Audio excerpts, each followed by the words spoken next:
Hello everyone, this is Sujit Kumar Jha and you are watching Erodov School of Physics. In this video, I am going to discuss about question number 106 of IE Erodov. और देखिए इस question में dielectric breakdown term का use किया गया है। Dielectric breakdown क्या होता है? वैसे तो ये बहुत ब्रॉड है और आपको पढ़ना चाहिए, ठीक है। यदि आप जानते हैं तो अच्छी बात है, नहीं जानते तो थोड़ा सा मैं आपको हिंट्स दे देता हूँ। देखिए क्या होता है, यदि किसी इन्वायरमेंट में, यदि किसी सराउंडिंग में, यदि किसी मीडियम में इलेक्ट्रिक फील्ड का वैल्यू आप बढ़ाइएगा तो बढ़ाते बढ़ाते एक ऐसा लिमिट पे पहुँचता है जिसके बाद बढ़ाने पे जो मीडियम के मॉलिक्यूल्स है वो टूटने लगते हैं, ठीक है।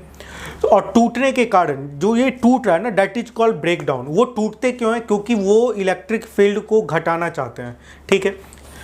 तो वो जो minimum value of electric field होता है, ठीक है, जिस पे ब्रेक डाउन स्टार्ट हो जाता है, ठीक है, that is called break down field. तो हर एक डाइलेक्ट्रिक में ऐसा होता है। जैसे एयर का जो डाइलेक्ट्रिक ब्रेकडाउन के लिए इलेक्ट्रिक फील्ड का वैल्यू है वो 3 × 10⁻6 वोल्ट पर मीटर है। यदि इससे ज़्यादा आप एयर में इलेक्ट्रिक फील्ड प्रोड्यूस कीजिएगा तो वो टूटने लगेगा, ठीक है। चलिए देखिए इस क्वेश्चन में क्या करना चाहते हैं और इस क्वेश्चन को कैसे बनाया जाए देख लेते हैं हम लोग। A cylindrical capacitor is filled with two cylindrical layer of dielectric with permittivity ε1 and ε2. The inside radii of the layer are equal to R1 and R2 where R2 is greater than R1. The maximum permissible value of electric field strength are equal to E1m and E2m for these dielectrics. At what relationship between epsilon R and Em will the voltage increase result in the field strength reaching the breakdown value for both dielectric simultaneously? साथ साथ breakdown हो जाए, ऐसा होने के लिए क्या चाहिए? सबसे पहली बात, इलेक्ट्रिक फील्ड किसी भी मीडियम में लाइन चार्ज के कारण कितना होता है? ये सिलेंडर है, ठीक है। तो सिलेंड्रिकल कैपेसिटर, सिलेंडर के कारण जो इलेक्ट्रिक फील्ड होता है वो ठीक वैसा ही होता है जैसे लाइन चार्ज के कारण इलेक्ट्रिक फील्ड होता है, ठीक है।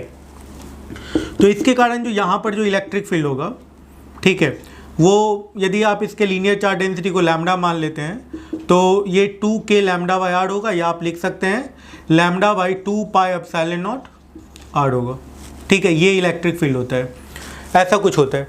अब क्वेश्चन में क्या कहा गया है कि एक सिलिंड्रिकल कैपेसिटर को जो फील्ड किया गया है वो डाइलेक्ट्रिक परमिटिविटी 2 लेयर में फील्ड किया गया है, ठीक है। और दोनों लेयर का जो इनर रेडियाई है, इनर रेडियाई पे ही इलेक्ट्रिक फील्ड का वैल्यू मिनिमम होता है। जैसे रेडियस का वैल्यू कम होगा तभी तो इलेक्ट्रिक फील्ड मैक्सिमम होगा, ठीक है। तो रेडियस का जो वैल्यू, जो मिनिमम रेडियस है, ठीक है, वही मैक्सिमम इलेक्ट्रिक फील्ड प्रोड्यूस कराएगा, ओके।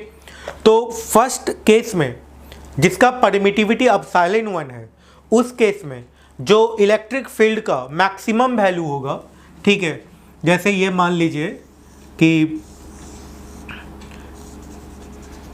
यहाँ तक जो है ये रेडियस R1 है, ये रेडियस R2 है, और इस मीडियम में जो ε1 प्लेस्ड है और इस मीडियम में ε2 प्लेस्ड है। ε2 मीडियम का डाइलेक्ट्रिक प्लेस्ड है, ठीक है। तो फर्स्ट मीडियम में जो इलेक्ट्रिक फील्ड होगा, that electric field is given by λ/2πε0 ε1 into R1, ये हो जाएगा फर्स्ट केस में। इसको E1m दे रखे हैं, ठीक है। और सेकेंड वाले मीडियम के लिए जो इलेक्ट्रिक फील्ड का जो वैल्यू होगा E2m that is equal to λ/2πε0 ε2 R2, ये हो जाएगा, ठीक है, ओके। तो इन दोनों के बीच में क्या रिलेशन होना चाहिए कि दोनों में ब्रेकडाउन एक साथ आ जाए, ठीक है। तो क्या करते हैं, इसको डिवाइड कर देते हैं, रिलेशन बन जाएगा। तो E1m बाई E2m का जो वैल्यू आएगा, इन दोनों को डिवाइड कीजिए तो λ/2πε0 तो कट जाएगा ना, तो क्या आ जाएगा ε2 R2 बाई ε1 R1। तो क्रॉस मल्टीप्लीकेशन कर दीजिए, E1m ε1 R1 that is equal to E2 R2 E2m। यही रिलेशन बनेगा और यही इस क्वेश्चन का फाइनल आंसर होगा। टफ नहीं था, आसान था, है ना। तो नेक्स्ट में चलते हैं। नेक्स्ट क्वेश्चन भी डाइलेक्ट्रिक स्ट्रेंथ पर ही बेस्ड है, देखते हैं क्या कर रहा है नेक्स्ट।